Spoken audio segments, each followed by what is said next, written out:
NEET result 2024 में सब कुछ सामान्य नहीं है, यह बात हम जान चुके हैं। मामला जब माननीय सुप्रीम कोर्ट तक पहुंचा तो यहाँ पे एनटीए ने भी अपनी गलती मान ली है, लेकिन एक बहुत बड़ा सवाल है जो अब तक बाकी है कि क्या 23 लाख छात्रों को न्याय मिलेगा। फिलहाल सारी बातें घूम फिर कर 1563 कैंडिडेट्स के ग्रेस मार्क्स और री एग्जामिनेशन के आसपास आ गई हैं। हालांकि पेपर लीक पर भी खूब बात हो रही है। पटना और गोधरा से हर रोज नई जानकारी आ रही है, नए सबूत आ रहे हैं और अब तो माननीय शिक्षा मंत्री जी ने भी यह मान लिया है कि एनटीए से इस बार कुछ लापरवाही तो हुई है। इसके अलावा कई सारे सवाल ऐसे हैं जिनके जवाब अभी भी नहीं मिले हैं। डेटा ट्रेंड एनालिसिस यह बताता है कि कहीं और भी कुछ है जो बहुत बड़ा है और इसकी प्रॉपर इन्वेस्टिगेशन होनी चाहिए। अपने 9 जून के वीडियो में डेटा प्रेजेंटेशन के माध्यम से मैंने यह दिखाया था कि किस तरीके से पिछले 4 साल में जो ट्रेंड है वो 600 नंबर के नीचे तो सामान्य है, लेकिन 600 के ऊपर बहुत ज़्यादा डेटा में इन्फ्लेशन दिखाई देता है। इस वीडियो पे आप सबका बहुत प्यार मिला। एग्जैक्ट हमारा जो डेटा है वो इंडियन नेशनल कांग्रेस ने अपनी प्रेस कॉन्फ्रेंस में यूज़ किया और कई सारे नेशनल लेवल के जो चैनल्स हैं वो भी हमारा डेटा दिखा रहे हैं। तो इससे यह बात तो साबित होती है कि जो डेटा कह रहा है यहाँ कुछ न कुछ संदेह तो नीट यूजी के रिजल्ट पर बनता ही है। आज फिर से डाटा के माध्यम से कुछ बड़े सवाल उठाऊंगा, आपसे आपकी राय भी जानूंगा और जो नया FAQ आया था एनटीए की तरफ से उसके डेटा के बेसिस पर फिर से जानने की कोशिश करेंगे कि जो डेटा ट्रेंड है वो क्या कह रहा है और सब कुछ सही है या फिर नहीं है। नमस्कार, मैं Om Prabhakar Bharti, medical admission counsellor, आप सबका स्वागत करता हूं। सबसे पहले एक बड़ा सवाल कि 2024 में आखिर क्यों नीट का रजिस्ट्रेशन दोबारा खोला गया। लास्ट डेट के 24 दिन बाद 2 दिन के लिए फिर से रजिस्ट्रेशन खोला गया था। इस पर एनटीए ने कहा था कि कुछ कैंडिडेट्स ऐसे हैं जो रजिस्ट्रेशन दोबारा ओपन करने की डिमांड कर रहे हैं। ये कुछ छात्र कितने थे? दैनिक भास्कर का दावा है कि 2 दिन में 24,246 छात्रों ने नया रजिस्ट्रेशन किया था। नीट के इतिहास में ऐसा पहले कभी भी नहीं हुआ। बात की जाए कैंडिडेट्स की नीट में रजिस्ट्रेशन करने की, तो एक छात्र जो वर्षों से नीट की तैयारी कर रहा होता है वो हमेशा अलर्ट होता है कि फॉर्म्स कब आएंगे, और एक बार जब फॉर्म आ जाता है उसके बाद 1 महीने का वक्त मिलता है कैंडिडेट को। डेट एक्सटेंड भी हुई थी 2024 में, फिर इसके बाद 24 दिन बीत जाते हैं और एक बार फिर से नोटिस आती है और 2 दिन के लिए रजिस्ट्रेशन खुल जाता है। ऐसे में संदेह होना स्वाभाविक है, वो भी तब जब एनटीए के ऊपर ऑलरेडी सवाल उठ चुके हैं। तो क्या एनटीए को यहाँ पे 24,000 बच्चों का रिजल्ट या कम से कम उनका एवरेज स्कोर जारी नहीं करना चाहिए? मेरे हिसाब से अगर एनटीए ये बता दे तो बहुत बेहतर होगा। आइए सबसे पहले हम डेटा इन्फ्लेशन का प्रमाण देख लेते हैं। आप 2018 से लेकर 2024 तक की क्वालिफाइंग कट ऑफ का डेटा ट्रेंड देख लीजिए। जो भी क्वेश्चन पेपर का लेवल होता है, जो नंबर ऑफ कैंडिडेट्स होते हैं, उनके आधार पर ही ये क्वालिफाइंग कट ऑफ हर बार बनती है। यहाँ पे आपको कुछ भी एबनॉर्मल नहीं लगेगा।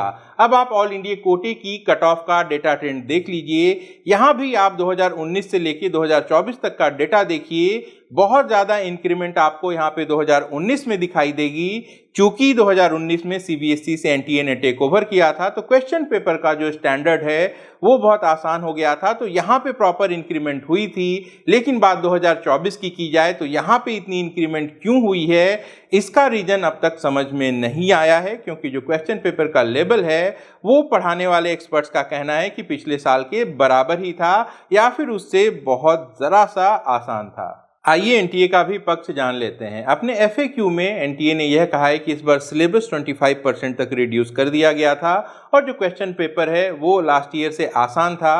ये रीजन है मेरिट के हाई होने का। इसमें कितनी सच्चाई है ये हम डेटा और ग्राफिक के माध्यम से समझेंगे। सबसे पहले हम यह बात कर लेते हैं कि पिछले 4 साल में सेम स्कोर पर कितने कैंडिडेट्स रहे हैं। यहाँ पे जब आप पिछले 3 साल का ट्रेंड देखते हैं तो आपको सारी चीज़ें बिल्कुल नॉर्मल दिखाई देंगी 2024 में, लेकिन आपको कई सारे चेंजेस देखने को मिलेंगे।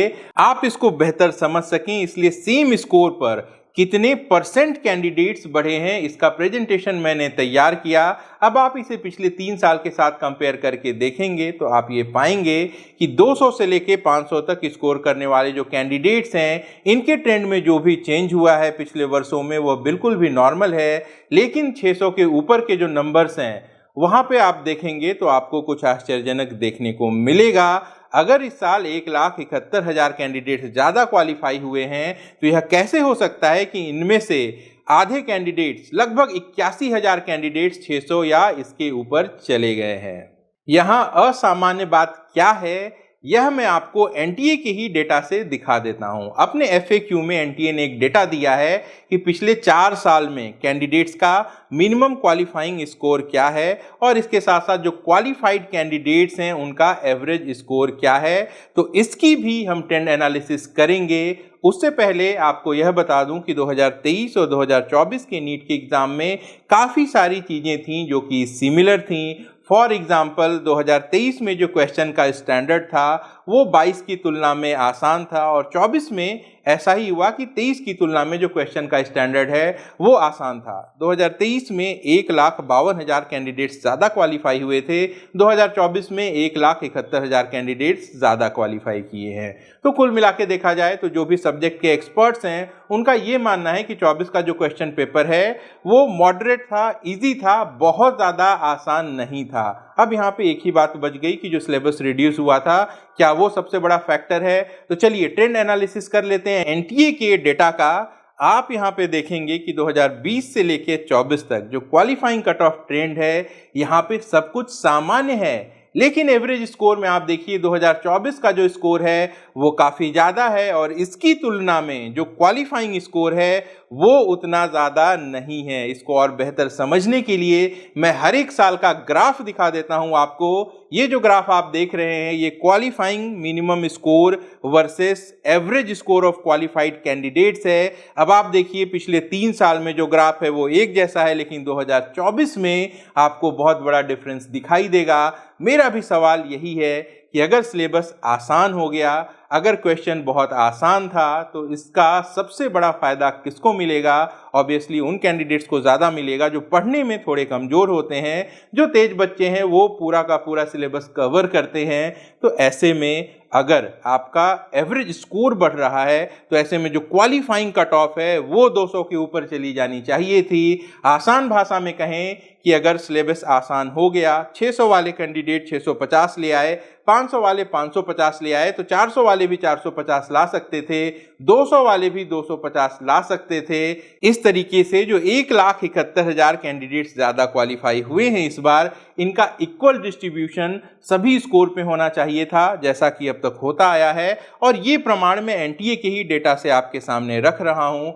फिर इस बार ऐसा क्या हुआ कि 600 से ज़्यादा स्कोर करने वाले 81,000 कैंडिडेट हैं और जो बाकी के कैंडिडेट हैं वो 600 के नीचे हैं। यहाँ पे डेटा में समानता नहीं दिखती और यही सवाल बार बार उठ रहा है, आगे भी उठता रहेगा जब तक इसका कोई स्पष्ट जवाब हमारे सामने नहीं आ जाता। सही वजह जानने के लिए रिजल्ट के डेटा का ऑडिट होना चाहिए, इसकी विस्तृत जांच होनी चाहिए, ज़रूरत पड़े तो रिजल्ट को रिवाइज करना चाहिए। यहाँ तक कि अगर एनटीए चाहे तो जितने भी सेंटर्स थे उनका एवरेज स्कोर अगर जारी कर दे तो सारी बातें यहाँ पे स्पष्ट हो सकती हैं।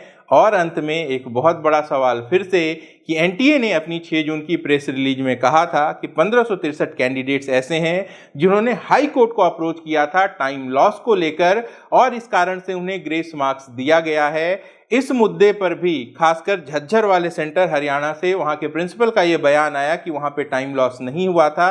हाँ, क्वेश्चन पेपर को लेकर शायद कुछ और मुद्दा था। खैर, मेरा सवाल ये है कि अगर 4 स्टेट के 6 सेंटर से केसेस आए थे हाई कोर्ट के पास तो उनकी डिटेल्स आखिर कहाँ हैं? मैंने ऑनलाइन जाके चेक किया, पंजाब, हरियाणा, छत्तीसगढ़ में एक भी केस एनटीए के खिलाफ दर्ज नहीं हुआ है। दिल्ली में कई सारे केसेस हैं, लेकिन कुछ या तो एग्जाम के पहले के हैं या फिर कुछ और मैटर से रिलेटेड हैं।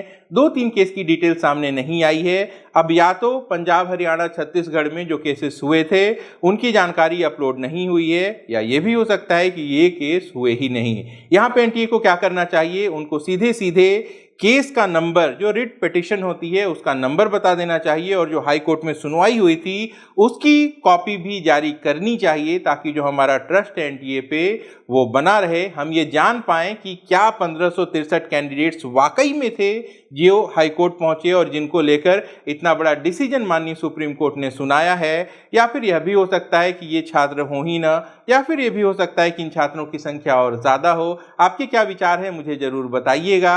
नीट काउंसलिंग से जुड़ी जो भी जरूरी जानकारी है वो लेकर मैं आप तक आता रहूँगा। आप अपना और अपनों का खूब ख्याल रखिएगा। नमस्कार, जय हिंद।